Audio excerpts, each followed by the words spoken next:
శ్రీ భమ్మెర పోతన విరచిత శ్రీమద్భాగవతము ఉపోద్ఘాతము మొదటి పద్యం. శ్రీకైవల్య పదంబు చేరుటకునై చింతించెదన్ లోకరక్షైకారంభకు భక్తపాలన కళా సంరంభకున్ దానవోద్రేకస్తంభకు కేలిలోల విలసద్ దృగ్జాల సంభూత నానా కంజాత భవాండకుంభకు మహానందాంగనాఢింభకున్. సర్వలోకాలను సంరక్షించేవాడిని, భక్తజనులను కాపాడుటలో మహా నేర్పరితనం కలవాడిని, రాక్షసుల ఉద్రేకాలను అణిచేవాడిని, విలాసంగా చూసే చూపుతోటే నానా బ్రహ్మాండాలు సృజించేవాడిని, మహాత్ముడైన నందుని అంగన యొక్క కుమారుని, మహానందం దేహంగా గల ఆత్మీయుని, మోక్ష సంపదను అపేక్షించి సదా స్మరిస్తూ ఉంటాను. ఇది తెలుగు చేయబడిన భాగవత గ్రంథారంభ ప్రార్థనా పద్యం. ఈ తెలుగు సేతను భమ్మెర పోతనామాత్యుల వారు తన మోక్షానికే కాదు మనందరి మోక్షాన్ని అపేక్షించి చేశారు. ఇది భాగవతానికే కాదు తెలుగు సాహితీ విశ్వానికే మకుటాయమానమైంది. ఇష్టదేవతా స్థుతి వస్తు నిర్దేశము కలిగినటువంటి ఈ మహోజ్ఞ వృత్తం మహాభాగవతంలోని ఇతివృత్తాన్ని అంతా అద్దం పడుతుంది. శార్దూల విక్రీడిత వృత్తం ఎన్నుకోవడంలో విషయ గాంభీర్యత సూచించబడుతోంది. స్థుతి నిర్దేశాలను పలికించే పద విన్యాసం బహుళార్థ సాతగత దీర్ఘకాల రమ్యత సాధిస్తున్న సూచన కావచ్చు.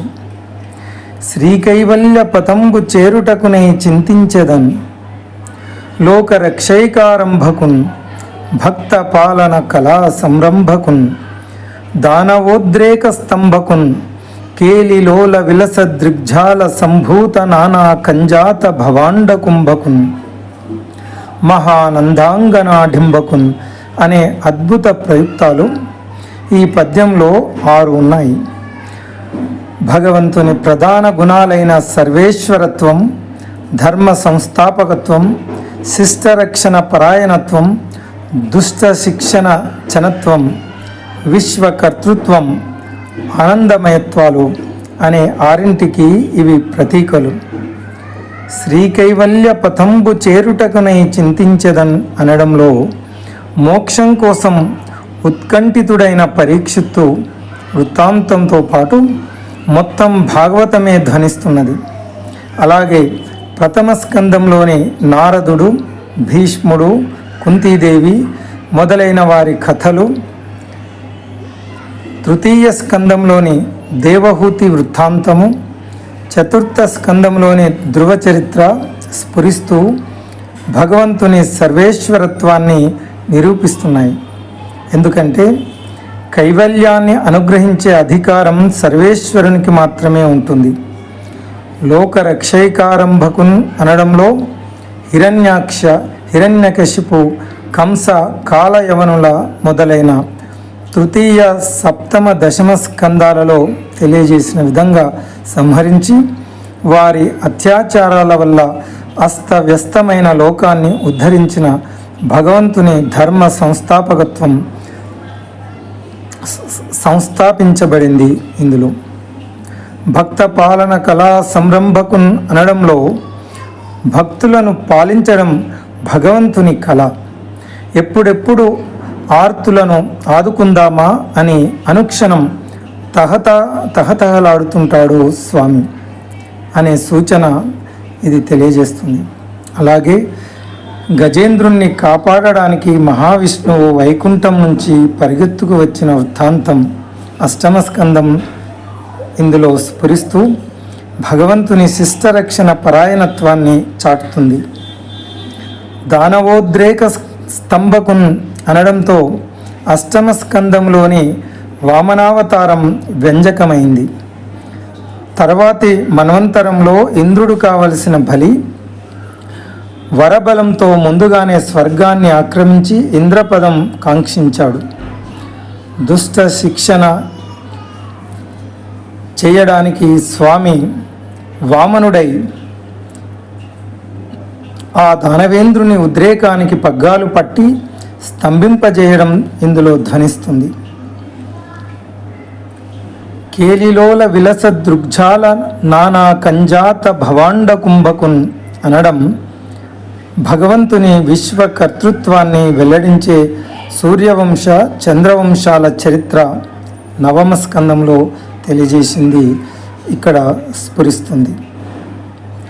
స్వామి విలాసంగా త్రిప్పే కళ్ళలో నుంచే కదా బ్రహ్మాండాలు ఉద్భవిస్తాయి, సృష్టి జరుగుతుంది. నిజానికి స్వామి కళ్ళు సూర్యచంద్రులేక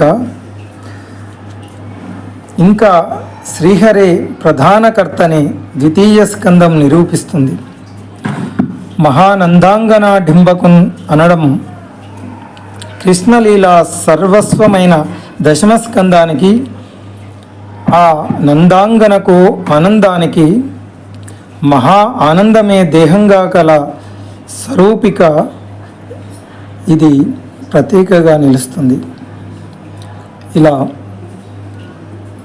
బమ్మెర పోతనామాత్యులు అద్భుతమైనటువంటి శ్రీమద్భాగవతాన్ని తెలుగు భాషలో అనువదిస్తూ మొత్తం భాగవత కథ ఇతివృత్తాన్నంతా మొదటి పద్యంలోనే మనకు అందించడం జరిగింది. భాగవతం యొక్క ఉద్దేశ్యం పరమ పురుషార్థమైన ఆ కైవల్య ప్రాప్తే ఈ కథా ఇతివృత్తమని, ఆ పరమ పురుషార్థాన్ని పొందడమే జీవితానికి చరితార్థం అని అద్భుతంగా ఆ మహానందాంగన డింబకునంటే ఆ బాలకృష్ణుని కైవల్య ప్రాప్తికై బాలకృష్ణుని యొక్క భగవంతుని యొక్క దివ్య గుణాలను ఈ మొదటి పద్యంలోనే ప్రస్తావించడం అద్భుతమైన విషయం. మిత్రులారా, ఓం తత్సత్.